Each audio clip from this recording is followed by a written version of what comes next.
সময় যতই এগিয়ে যাক, কিছু শিল্পকর্ম থাকে যেগুলো সময়কে পেরিয়েও টিকে যায়। এগুলো শুধু ছবি নয়, শুধু ভাস্কর্য নয়, এগুলো মানব সভ্যতার অনুভূতির ছাপ, ইতিহাসের স্পন্দন। পৃথিবীর প্রতিটি যুগে কিছু শিল্পী জন্মেছেন, যারা তুলি, রং, সুর বা শব্দ দিয়ে এমন কিছু সৃষ্টি করেছেন যা সময়ের সীমা অতিক্রম করে চিরন্তনে জায়গা করে নিয়েছে।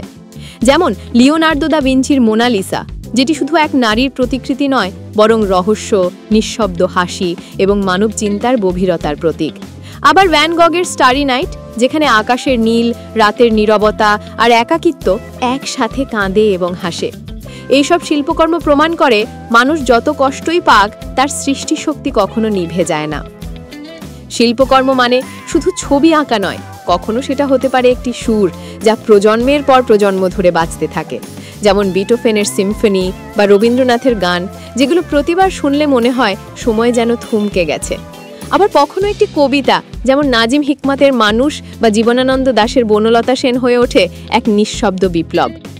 ইতিহাসের প্রতিটি গুরুত্বপূর্ণ মুহূর্তের পেছনে কোনো না কোনো শিল্পকর্ম নিঃশব্দে ভূমিকা রেখেছে। যুদ্ধের প্রতিবাদে, প্রেমের প্রকাশে কিংবা স্বাধীনতার আহ্বানে। প্রাচীন সভ্যতার দেয়ালে আঁকা চিত্র, মিশরের পিরামিডের ভেতরের নকশা বা ভারতের অজন্তা ইলোরার গুহাচিত্র, সবই মানুষ নামক প্রাণীর কল্পনা ও মেধার অবিনশ্বর প্রমাণ। এগুলো শুধু পাথর বা রঙের মিশ্রণ নয়, এগুলো হলো সময়ের ফ্রেমে বন্দী মানব আত্মার প্রতিফলন। শিল্পী হয়তো নেই, কিন্তু তার সৃষ্টি কথা বলে, আমি আছি, আমি বেঁচে আছি তোমাদের চোখে, তোমাদের মনে। অনেকেই ভাবে শিল্প মানে বিলাসিতা, কিন্তু প্রকৃতপক্ষে শিল্পই হলো সভ্যতার আত্মা। যুদ্ধ ধ্বংস করেছে রাজপ্রাসাদ, আগুন জ্বালিয়েছে গ্রন্থাগার, কিন্তু শিল্পকর্ম টিকে থেকেছে, কখনো দেয়ালে, কখনো গানে, কখনো মানুষের মনে। একবার তৈরি হলে তার মৃত্যু নেই। তাই হয়তো বলা হয়, রাজারা হারিয়ে যায়, কিন্তু শিল্পী বেঁচে থাকে তার সৃষ্টিতে। প্রতিটি যুগে নতুন শিল্প আসে, নতুন রং আসে, কিন্তু কিছু সৃষ্টি থেকে যায় অমর হয়ে, কারণ সেগুলো শুধু শিল্প নয়, মানবতার কণ্ঠস্বর।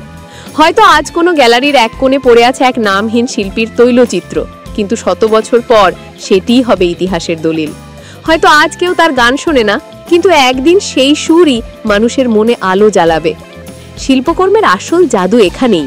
এটি সময়কে বন্দী করে, আবার সময়কে ছাড়িয়েও যায়। এটি মৃত্যুকে অগ্রাহ্য করে, অমরত্বের দাবি তোলে।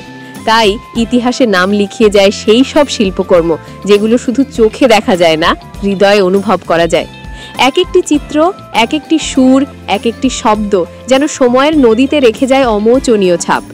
আজও যখন আমরা মোনালিসার দিকে তাকাই, আমাদের মনে হয় সে যেন এখনো বেঁচে আছে, কথা বলছে, রহস্য ছড়াচ্ছে। ভ্যান গগের ক্যানভাসে আমরা দেখি তার যন্ত্রণা, কিন্তু সেই যন্ত্রণাই আমাদের অনুপ্রেরণা হয়ে ওঠে। শিল্প মানে এটাই, অনুভবের চিরন্তন ভাষা। এটি কারো ব্যক্তিগত অর্জন নয়, এটি মানবতার সম্মিলিত সম্পদ। অতীতের মতো ভবিষ্যতেও নতুন শিল্প আসবে, নতুন সৃষ্টি হবে, কিন্তু যারা সত্যিকারের শিল্পী তারা জানেন, নাম নয়, সময় নয়, টাকার মূল্য নয়, আসল মূল্য হলো অনুভূতির। তাই যেই শিল্পকর্ম মানুষকে নাড়া দেয়, ভাবায়, জাগায়, সেটিই চিরতরে ইতিহাসের নাম লিখিয়ে যায়। কারণ সময় থেমে গেলেও শিল্প থেমে থাকে না, ইতিহাস মুছে গেলেও শিল্প থেকে যায় চিরকাল, চিরন্তন হয়ে।